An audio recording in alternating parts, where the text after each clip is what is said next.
Good afternoon, everyone, and welcome to the Education Decision Making meeting.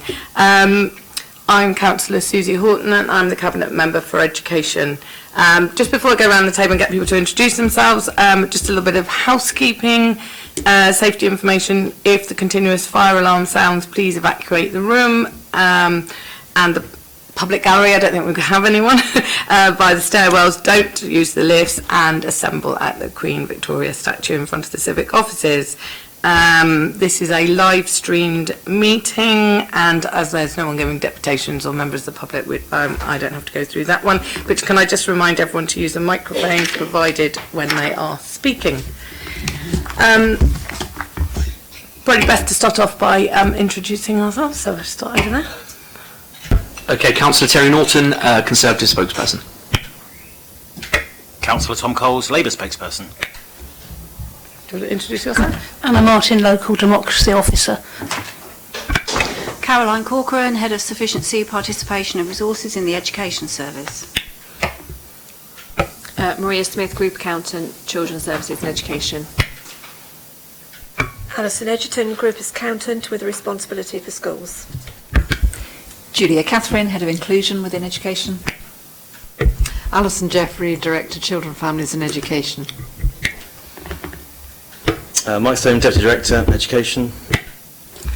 And okay, welcome everyone. Okay, are there any apologies for absence? I don't think there are. I think we're all here. Any declarations of interest? I will do my normal one, which is I am Governor at Craneswater Junior School. I'm on the Academy Advisory Board at Penhale Infants. My partner works at a secondary school in the city. Always best to cover yourself on these things. Yeah. Okay, so we'll move straight on to item 3, which is the school modernisation programme. So I'll hand over to Caroline. Hello. This is a regular quarterly report that we normally do, which outlines where we are with the school modernisation and sufficiency programme in terms of urgent school condition projects, mainstream school sufficiency schemes, and anything we're doing in relation to special needs provision in terms of accommodation within the city. As always, we recommend that the report is noted, and that includes the appendix, which gives you more individual information about each scheme. In terms of condition schemes, we already had some funding which was agreed at full council at the start of the financial year, and we have identified 5 significant projects that we need to undertake within the city. These are listed in 3.3, and 3 of the schemes relate to sort of masonry, stonework, etc., and 2 of the schemes relate to heating and boiler systems. These schemes are now underway. We're in liaison with the schools, and we are anticipating doing those works starting at Easter, because there's quite a significant amount of preparatory work that has to be done first, and so we're working on that stage at the moment. Any completed condition projects since the last time have been removed from the dashboard, and because it's been a little bit of a gap with the election since we last did a report, that a lot of projects have now been completed and removed from the dashboard. We've also agreed some minor contingency works since the last meeting in liaison with the lead member, which include hygiene facilities for disabled pupils at Craneswater Junior, and also disability access at Trafalgar School, and compliance works in relation to some electronic gates at Langstone Junior. In terms of secondary sufficiency, we've been progressing with schemes at Admiral Lord Nelson School, Charter Academy and Portsmouth Academy for some time now, and 2 of these 3 schemes are now on site, and the 3rd one will be on site in the autumn. So that work is all progressing. Our forecasts show that we will still have increasing need for more secondary school places, and therefore we're also undertaking some feasibility studies so that we can work out where the best place would be to make further expansions going forward, should we still need to do that when we've refreshed our forecasts. They are refreshed on an annual basis. In terms of primary sufficiency, forecasts were showing that there was a potential for some medium-term pressures on primary school places, very much dependent on housing developments and the speed of housing developments in the city. As a result, we are undertaking some feasibility studies. We've already started the one There's one at Meon Infant, Meon Junior and Moorings Way, a sort of combined study there. And also we've done a combined study at Langstone Infant and Junior Schools. Those two are already underway, and there are three others mentioned in 5.2 which we are seeking to start in the autumn. Arundel Court has been granted some funding in line with our regular formula for furniture and fittings for the 2 additional classrooms that are going up in the new ESFA funded build. And there's also been some minor works at Beaconview Academy to allow them to continue to manage a bulge group, which has been there for a little while, but as it runs through the school and they have more children, we've needed to actually make some changes there. The main change this time round is in relation to special needs sufficiency. There's an increasing demand for SEND places across the city in all types of need, and therefore we've undertaken an SEND strategic accommodation review, which is outlined in 6.3. The review paperwork, review report rather, has just been finished, and we are anticipating that we will need to do some additional works to create more accommodation for SEND pupils. As an urgent interim matter, it's mentioned at 6.4 that we are doing temporary accommodation with a 3-year lifespan in Fratton. That's for pupils that would be going to the Mary Rose School, except there's not enough space, so therefore they're being accommodated in an annex site. In terms of the appendix itself, you can see that all schemes are green, apart from Admiral Lord Nelson, where there was a delay in the return of tenders, but that is now resolved. In terms of Redwood Park, where we had some issues with the original contractor, but we now have contingency arrangements fully in place in agreement with the school. And in relation to the Mary Rose pupils at Fratton, that's now being called the Lantern. That is going to be amber because it's an exceptionally fast-track project which is being delivered over days rather than weeks and months, and is very ambitious for us to do it in the timescale. So throughout the project there will be risks about whether it will be completed.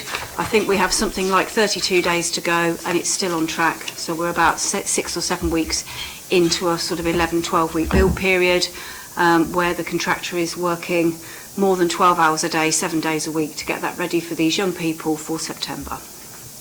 Happy to answer any questions. Thank you very much, Caroline. Are there any questions? Hello. Under 6.4, you mentioned that the Lantern has a 3-year lifespan. Would there be scope after that? Because I know Penhale had put in a bid to try and get the site next door. So would there be scope after that 3-year lifespan for that to maybe go ahead again? In terms of, I know that, as you say, there was the Academy Trust that operates Penhale did put in a bid to have a school on the Harbour Fratton site. What was the Harbour Fratton site, which is now the Lantern site. There's no reason once those pupils have got some accommodation somewhere else that site can't be used for something different. We know that there have been all sorts of uses that have been mentioned for it in the past. It doesn't necessarily even have to be an educational use. But what we do need is we need some time frame between the urgent need that we have now and to be able to create some alternative accommodation within the city. I also just wanted to go on record to commend the workers. I've seen them, I go down Penhale Road quite a lot, and they've just been pulling out all the stops to get that ready. Yeah. I just wanted to go on record saying that. Thank you, yes, they absolutely have. Yeah, thank you. Any other questions? Yeah, just a quick question on me on funding with that. So do we know how much of the funding for that has come from central government and how much we're putting forward for the Lantern project? It's actually the next paper. Okay, fine. Paper in the No problem. thing. Yeah. It's got a breakdown there. Yeah. Any other comments? Anyone else want to add? No, thank you very much for that thorough report. So I note the progress on the school modernisation urgent condition projects, secondary school sufficiency projects and special school sufficiency projects. And yes, just agree with the things that endorse the last report. So it's formally approved. So thank you very much for that, Caroline. Okay, so now we are on item 4, which is the Special Provision Capital Fund, which is where this will be explained, hopefully, a bit clearer. So, who's delivering? Caroline's delivering this again. Over to you again. Thank you. So, this report relates to the proposed use of government funding of £537,600. The government committed to providing capital funding to local authorities to create new school places and improve existing facilities for children with special educational needs. And we first had an allocation from them back in 2018-19, which was used for the creation of the lovely vocational centre at Vanguard.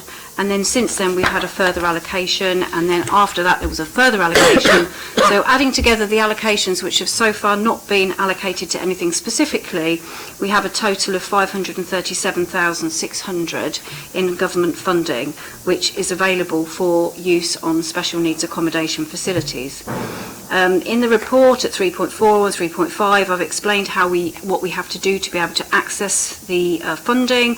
We have consulted and we've also looked at what would be the best use of it. Given that we have this increasing number of complex pupils in the city who have a range of needs but are unable to be accommodated within the Mary Rose provision, which would be the appropriate provision for them, there was a decision taken to work on creating the lantern provision that we've just been talking about, and therefore this report asks to confirm that the £500,000 capital funding that was allocated in the recent round of capital allocations by the council back in February-March time, plus the DFE capital allocation are added together to create a total budget of 1.037 million, and then of that 1.02 million will be used for the refurbishment of the lantern, and the remaining amount has been used for the SEND strategic accommodation review that I mentioned in my other report, which is to allow us to forecast what we need to do going forwards and to work out the most cost-effective and beneficial way to create accommodation for SEND pupils in the city. So the recommendations are that the use of the funding is agreed and that we should move forward with creating the master plan for SEND accommodation, and obviously there's been lead member approval for us already to start on the work at the lantern. Does that clarify where the money came from? Any other questions or comments, you guys? No, not at this stage, no. Okay. Anyone else want to make any comments? No, I just think the key point is, as well, we've got a lot of teaching experience here, is that we realise that demand is increasing, that we do realise that the special educational needs is something that's difficult to predict in a really sort of systematic way. But we've had the strategic review of the SEND last year. We've got the accommodation review going down on that. Actually, I think they take time to roll out, but I actually think we are in a really good position at Portsmouth. Just wanted to make that point. So I will add something if I can, please, Susie. I mean, the only thing for me is just a concern over the cost in the years that it's going to be there. It seems like £1 million is a lot of money if it's only a 3-year project. And of course, money for special educational needs 100%.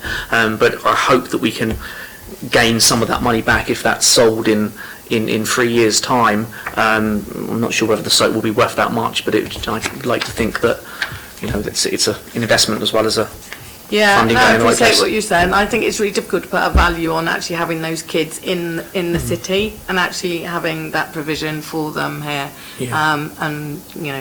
I think it was it was the right decision. It was the right decision to make for the benefit. Just come in. One thing I would say, not so much on capital, but if we didn't have provisions such as this at the lantern, then we'd probably be looking at some out-of-city placements. Yeah. And they are, as you probably know, very expensive. So the impact on our DSG, the high needs block, would have been quite significant. Yeah. So, although yes, I'll take your point about capital and the fact we've had to sink a lot of funding at short notice into this particular project.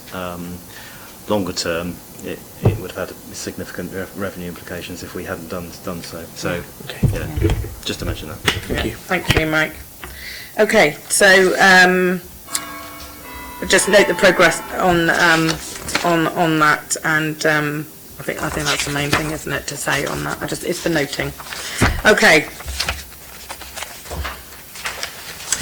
Where are we now? The next item. So we're on to lots of budgets. Thank you, Caroline. Maintain schools balances report. Alison. Hello, this is the annual report regarding the level of school balances for maintained schools as at the 31st of March 2019. The report sets out the balances as at the end of the financial year for 18-19 in section 4, and the second table within that section shows the increase of balances excluding those schools that converted to academy over the course of the year to be 1.3 million. The main reason for the increase in balances is due to 3 schools who had in-year deficits at the end of the financial year 17-18, and over 18-19 they recovered those balances. The underlying growth of the balances was just over 300,000. Of the total balance of 1.4 million, 176,000 actually relates to community balances such as after-school clubs, breakfast clubs, etc. This leaves 4.3 million of curriculum-related balances, of which 1.2 million is committed. This leaves a balance of 3.1 million of uncommitted balances, approximately 7.4% of total balances. The rest of the report sets out the results of the review of specific school balances, in particular those schools where we are seeing a reducing or low balance, or where schools are holding excessive balances. In both cases, we have contacted the schools concerned, and with regards to those schools that have reducing balances, we're working closely with the schools to provide support and advice to help them manage the budgets back to a more sustainable position. This also includes the use of make sure I get this right, a schools resource management advisor that the Department for Education are providing free of charge to the authority. They will be working with 2 schools in the city, and there's more detail set out in paragraph 5.9 and to 5.11. In addition, we've looked at those schools with excessive balances. The number of schools with excessive balances, and these are schools with balances over 20% of their budget, has reduced from 4 to 3 this year, and the report sets out the detail of the responses and the reasons why those balances are being held.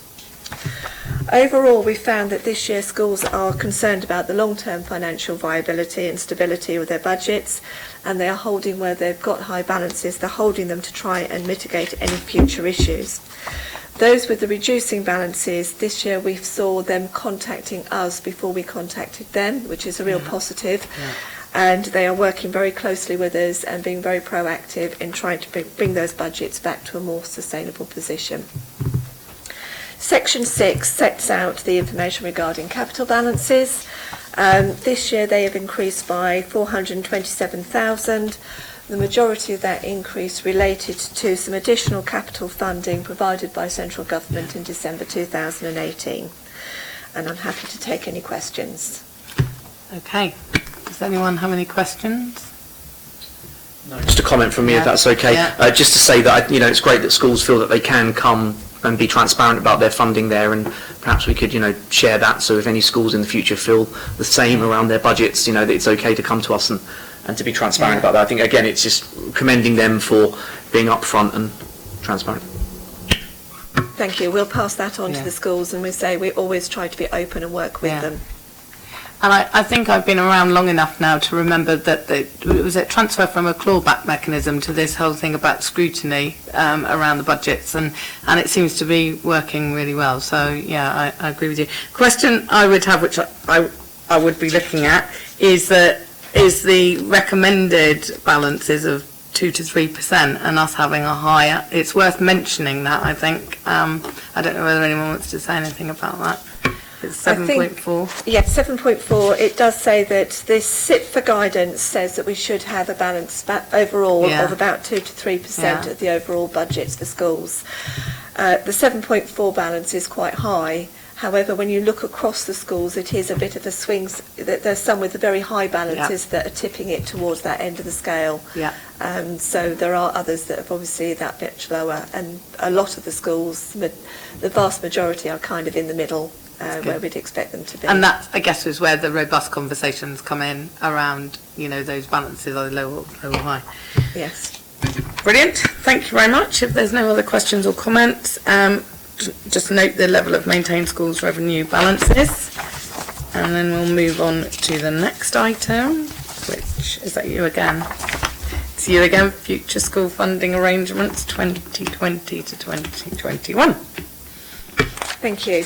The attached report actually provides an update on the developments in respect to the school funding arrangements for 2021. We are currently awaiting operational guidance from the Department for Education, and at a recent meeting in June they indicated that the guidance is unlikely to be available until the autumn term this year, and that's mostly due to the political uncertainty.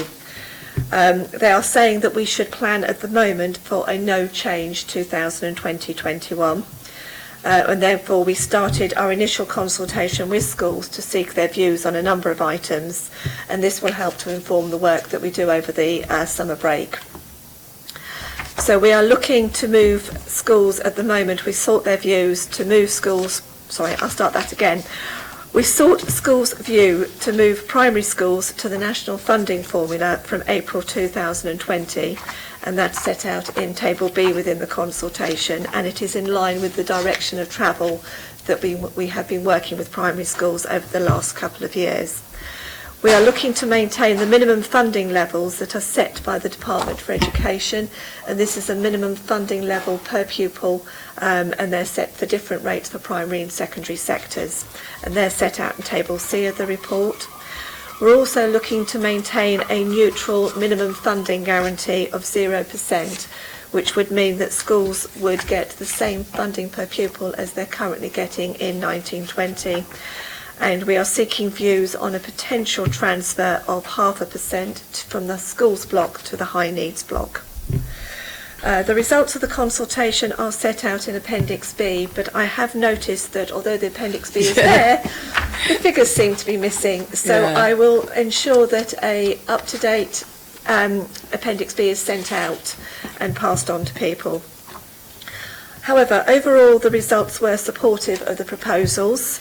And we have had a number of comments in addition to the comments we requested, where schools have given us further areas to consider over the summer. And as I said, as the DfE hasn't issued any guidance for 2021, we're not making any firm proposals at this stage, but paragraph 6.15 sets out how we are going to progress over the work that we do over the summer. In which that we are going to look to move the primary formula factors either to the NFF rates or towards the NFF rates, so we're getting them closer to them. We are going to try and limit the adjustments that we make to the minimum funding guarantee to try and maximise the funding that we get out to schools, and that we're going to do a further consultation in the autumn, and this is going to look at the options of potentially transferring 0.5% of the schools block to the high needs block, and also some further options regarding the growth fund for 2021. The report also provides a brief update on the work undertaken with the high needs budget and also within the early years block, and I'm happy to take any questions. Thank you, Alison. Any questions on that? You've probably been through it 3 times now, I think, Schools Forum, and you get the hang of it after a while. No, I think it's really clear. I think we'll just wait and see what the final announcement are. Let's hope the government doesn't give us any surprises, and that it stays as we think it will. So just say I'll note the progress made to the local funding formula and the consultation, and you'll send round that what is the sheet that is blank at the moment to update us. Note the outcome of the consultation and the review of the high needs funding methodologies, which is the 0.5%, and that will come later in the year. So thank you very much, Alison, I really appreciate that. Okay, next item, more money. DSG outturn report and revised budget. Is that you again? It's me again, sorry. That's okay. Okay, so this is an annual report that updates the Cabinet member on the 18-19 year-end position regarding the Dedicated Schools Grant, known as the DSG, and asks for revisions to the 19-20 DSG. So just to talk you through the outturn position for last financial year, the table in section 4 provides the outturn position of the 18-19 financial year, and as you can see there was a net underspend of just over £1 million. This consists of two things. There was a net increase in income from the Department for Education due to the unexpected additional high needs funding that the Council received in December 2018, plus an underspend of £627,000 in the expenditure budgets. The total underspend has been combined with the remaining balance brought forward from 17-18 and carried forward into 19-20 financial year, which has provided a balance of 3.2 million. The reasons for the underspend are detailed in the report, but I'd just like to draw your attention to the following. The majority of the underspend related to early years, that was 305,000, of which a large amount related to the contingency fund that we held for 3 and 4-year-olds. The work that we did in setting the budget for 1920 reduced the amount of contingency that we hold centrally now and passed out more funding to early years settings by increasing their hourly rate. So we don't expect to see that in future years. The high needs budgets, for once we had the Element 3 top-up funding almost broke even, and there's more information in the report regarding that. Our out-of-city placements provided an underspend, and that was mostly due to actually a lower than average cost rather than a reduction in pupil numbers. The pupil numbers were as we were expecting. And we also have a permanent exclusion credit which was received. This is a one-off and can't be guaranteed every year that we'll get the same amount, and that also supported the underspend in that particular area. And I'm happy to take any questions on the outturn position before I go on to the revised budget. Any questions so far? No? Okay, I shall go into the revised budget then. The revised budget reflects any policy decisions or structural changes that have been agreed since setting the DSG back in January 2019. It includes the full year impact of any academy conversions that happened in 2018-19 and early in 1920. It also reflects the carry forward that was agreed on the school specific contingency that we said that we would use in this financial year, and it reflects the impact of reversing the decisions that we made to implement changes and savings within the high needs block following the receipt of the additional funding late in December 2018.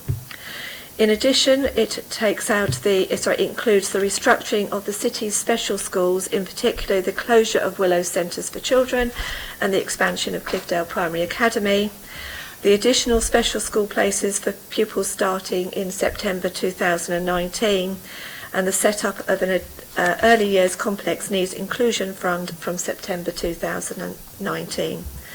Overall, this has increased the pressure on the DSG to 328,800 for 1920, and this is being managed by the use of the carry forward from 18-19.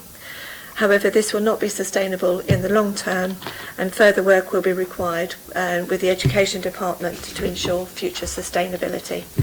And I'm happy to take any questions. Questions? No. Thank you very much indeed. So I note the year-end outturn budget, the DSG, and approve the revised budget. Thank you. Thank you very much, Alison. Okay, different type of money. So we're over to Maria now. So this is the Education Portfolio Outturn Report for the financial year 2018-19. The report is for noting and sets out the financial position for the education portfolio at the end of the financial year 18-19. The table at paragraph 4.2 sets out the financial position on the revenue account, which was an in-year overspend of £120,000. The detail is set out in paragraphs 4.3 to 4.7, but there are a couple of things to highlight. The main area of overspend was the homeschool transport budget, which overspent by £274,000. This was partially offset by an underspend on staffing, increased income and other small variances across the service. The overall education overspend of £120,000 was managed by using the portfolio reserve that was carried forward from the previous year. Following the use of this reserve to fund the 18-19 overspend and also taking off any grant funding commitments, the portfolio is left with £104,000 available in reserves to fund any future service pressures. The service will continue to face a financial challenge this year, especially with regard to homeschool transport, with forecast spending levels likely to be in excess of the available balance within the portfolio reserve. The report also includes the capital programme outturn position. A summary of the capital programme is set out in Appendix 1, where some notes have been entered against particular schemes. However, the overall capital position at the end of March 2019 shows a small overspend against the approved budget of £7,600, which will be managed within the overall budget moving forwards. And I think that's everything, and happy to take any questions. Thank you, Maria. Any questions or comments? Just comment from me, and it's just one about an underspend on staffing. I think, at a time when teachers are often teaching additional subjects and feel overstretched, I'd hope that any underspend on staffing was as minimal as possible. Does anyone want to comment on that? Just like to say, this is within the cash limit budget, but not the school's budget, and it was just a result of a couple of vacancies that we had within the education service last year. It's just Apologies, okay. No problem. Thank you. That's fine. You said it. And also just to say that the most important part of this is obviously the homeschool transport budget has been a pressure point for a number of years. We are taking that seriously. We've got a paper going to Cabinet in the future. It's happening all over the country. It's not special to Portsmouth, but if we need to come up with some solutions, otherwise this is just going to be an ongoing pressure, which we have to deal with. But it is something that is in the pipeline. Any other comment? Do you guys have? Yeah, I think just to reinforce that, because it's probably worth just making that point today, that we had that significant pressure from homeschool transport. We were able to mitigate that because we had some underspends in other areas and a portfolio surplus. That is getting more and more challenging. Homeschool transport, the pressure is building, and as Councillor Horner said, we are taking a paper to Cabinet shortly, so we'll inform you about that. We have got a visit tomorrow to Milton Keynes to find out what they did, which brought some of their costs down, but although I understand their costs are slightly above ours, so we'll see what we learn from that. And we're looking at other ways of trying to reduce costs, but it is an ongoing pressure, and it's the most significant pressure within the education service budget. Thank you. Any other comments or anything? No. So thank you, Maria, for that. Just to say that I note the report. What I have to do is for noting. Next is where are we now? The update on the early years SEND. So we're over to Julia. Yes, this is to update on the way that we provide outreach support, both for preschool aged children with SEND and also school aged children with SEND, and the changes that are underway with the provision of outreach. So outreach is outreach to mainstream providers to enable them to meet those special educational needs. So in terms of early years, first of all, as has been mentioned in the previous report, we've got the change to our specialist nursery provision, which from September will be delivered by Cliffdale Primary Academy. Previously it was by the Willows Nursery School. And we also had previously an early years inclusion fund for children who were in mainstream settings. Increasingly what we're finding is that families are choosing for their child with special needs to be in a mainstream nursery setting, but they still need additional support, particularly where they are eligible for the 2-year offer. So we have used some of that, the change in the funding that's required for the specialist nursery, to create a complex needs fund for early years, so that where you've got children with special needs, their parents are choosing for them to be in mainstream settings, we can provide the setting with a level of support to ensure that their needs are met.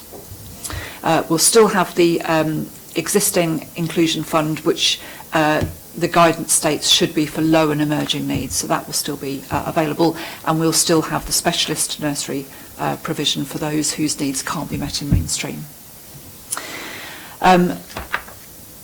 The reason, or one of the reasons for that change, is that currently there's a number of different providers providing outreach support to mainstream. So we also want to use some of the funding to create one outreach post, which when appointed to, would work with the area inclusion coordinators to make sure that, again, nursery settings can have one place to go to access support, and that person would work alongside the existing providers such as Portage to ensure that we're skilling up nursery staff.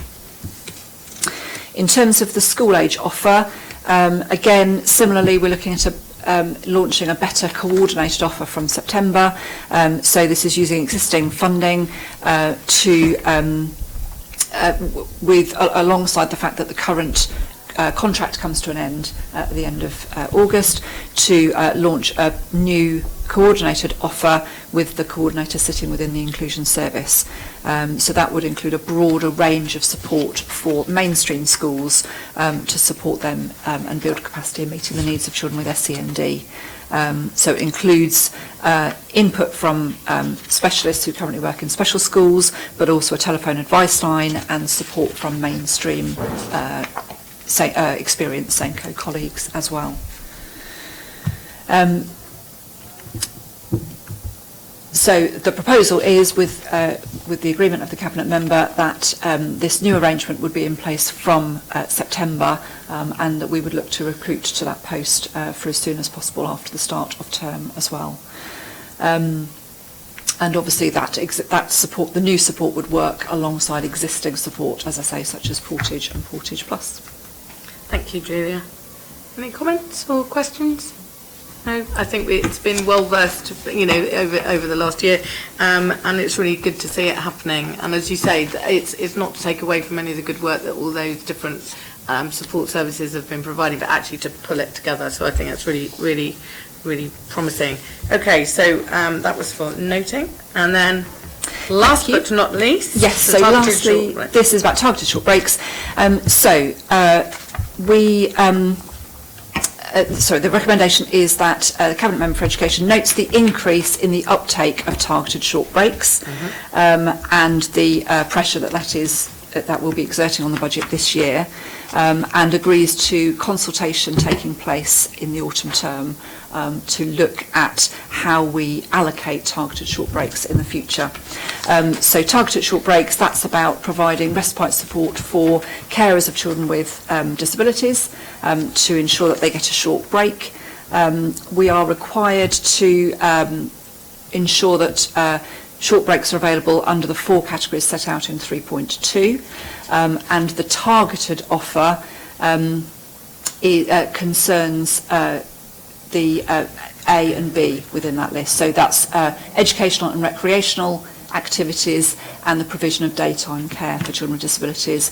So it's important to say there is also a specialist offer of short breaks, which is overnight care and emergency care delivered by a beachside short break provider. That's not what we're talking about within this paper. So that's the specialist offer, which is dealt with separately. This is just looking at the targeted offer.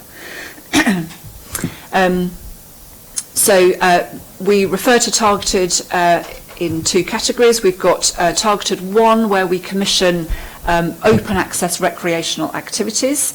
We have 1 contract that delivers a number of those recreational activities. And then targeted 2 includes our specialist holiday play scheme, and also prepaid cards where families have choice and control about how they want to use a specified allocation of funding. Section 3.5 sets out the current budgets for both the targeted 1 offer and the targeted 2 offer. So targeted 1 is 77,000 per year, and that contract is due to end in March 2021. The targeted 2 specialist holiday place scheme has a value of 147,000 per year, and there's an additional contribution from children's social care of 24,000 within that. And then the targeted 2 offer also includes prepaid cards. So this is open to children who have got an education, health and care plan at a high level of support. The families are entitled to a personal budget, and the way that we deliver that in Portsmouth is via a card that is has an allocated amount of funding attached to it, and then families can choose how to best spend that funding to make the most difference for their family. Currently the allocation is £300 a year for families who are eligible, and you'll see in section 3.7 that of the 696 families who are currently eligible, the 495 families currently opt to take up the offer of a prepaid card. So we don't have 100% uptake, but the uptake is growing and has been growing. We've done a lot of work recently to ensure that families are aware of the offer, and we've seen the uptake increase as a result of that. We did a review in December last year about the whole of the short break offer, and there were some recommendations from that review that we look to ensure that the services available are allocated fairly and targeted at those that most need them. One of the things, for example, that was noted is that some families access more than one short break. For example, in 3.9, it highlights some of the overlap between both the specialist offer and the targeted offer and different elements of the targeted offer. For example, 91 children accessing the holiday place scheme, 71 of those also access a prepaid cards. So there's some families who obviously aren't eligible or aren't able to take advantage of this, and some families that are able to access more than one area. So the proposal is that we consult in the autumn on the best way of allocating the available funding to make the most difference for families. Section 5 sets out some of the possible options that could be considered. For example, we could limit the eligibility for prepaid cards. We could remove the option of prepaid cards and just commission certain services that families could access should they choose to. We could reduce the value of prepaid cards. We could offer prepaid cards only to families not accessing specialist short breaks. We could set the allocation annually based on the budget available, and we're also interested in working with families to look at whether there's other options that we haven't considered that they feel that would make a difference. I'd just like to highlight in section 5.7, there's a slight change to the wording, I think, in the version that's been circulated. So 5.7 should read, in addition to the above options for consideration, the specialist holiday place scheme is due for retender in April 2020, and the targeted one offer is due for retender in 2021. It is therefore proposed that the consultation also seeks views on potential changes to the whole of the targeted offer. So actually looking at whether there's different ways in which we could allocate that support. So the proposal is that we go out to consultation in September for implementing any changes from April 2020. Thank you, Julia. Are there any questions? We've got a question? So two from me, and it's on the prepaid cards to start with. So in terms of the prepaid cards, how do we monitor what is being spent on those cards? Am I right in thinking that we ask for receipts back? Is that a sample, or is that possible? Yes, so we ask for receipts of what's spent. We can, with prepaid cards, you can switch on and off certain categories. Okay. So we keep it as wide as possible, and we monitor what the spend is through the receipts. It does mean that if the money was being spent inappropriately, you could switch off the card. So we've got monthly control over how those work.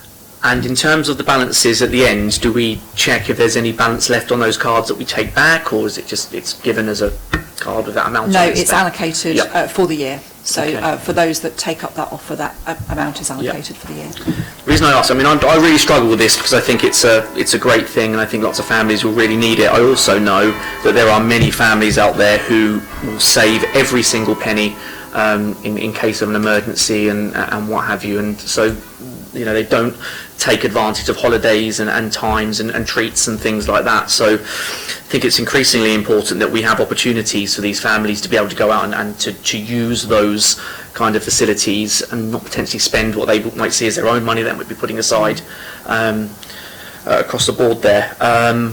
However, I think it's also it's important to know that that money is going in the right place. Hence the question about questioning what the money is spent on. So 495 of 6. How many eligible was it? 696. And obviously that number is increasing with the increase in the number of children with the education, health and care plans. So that's the pressure on this budget is increasing each year. Okay. Just to add to that, there is a pressure this year on this budget.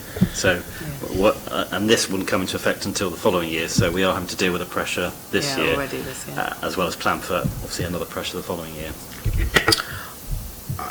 I think my concern is that I think I'd feel uneasy spending £1 million on a site for 14 students who rightfully so need it, and then taking £300 away from families or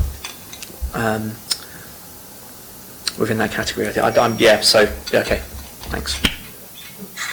I think what we'd hope to get through the consultation is to put forward a number of options and get families to tell us what will make the biggest difference for them.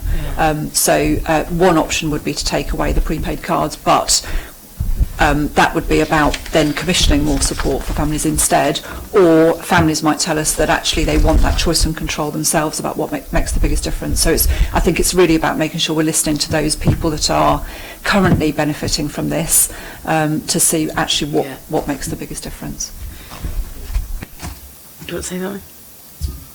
I was just going to say about the proposal about the family card. I thought that was a good thing in there as well. I've got one myself. So. Yeah. So that they work out really well. Yeah. So obviously none of us are enjoying looking at making these difficult decisions, and that was one of the things that we came up with, was this notion of actually what else is out there which is cheaper that can actually go towards this. But I think the reason I feel the best decision is to make these decisions after the consultation is I'm not in that situation, so I wouldn't even know how this impacts on different people. And I think Julia's right. If you're talking to the people who've got it at the moment, they're in a better position to say what would be the way they would choose to change things if we had to make these decisions. Okay. So I note everything. I've been over those figures enough times, and definitely agree for the consultation to happen. And the report. When will that be? Does it say? Will we go out? So we're looking at implementing changes by April. Certainly for prepaid cards, we start that process in April. The consultation would be across the autumn term, and then certainly by January we would have the outcome. All right, thank you, Julia. Okay. So I think that brings us to the end of our agenda. So thank you very much, everyone, for all your reports, and for those of you going on holiday, have a lovely holiday, and we'll see you very soon, I'm sure. Thank you.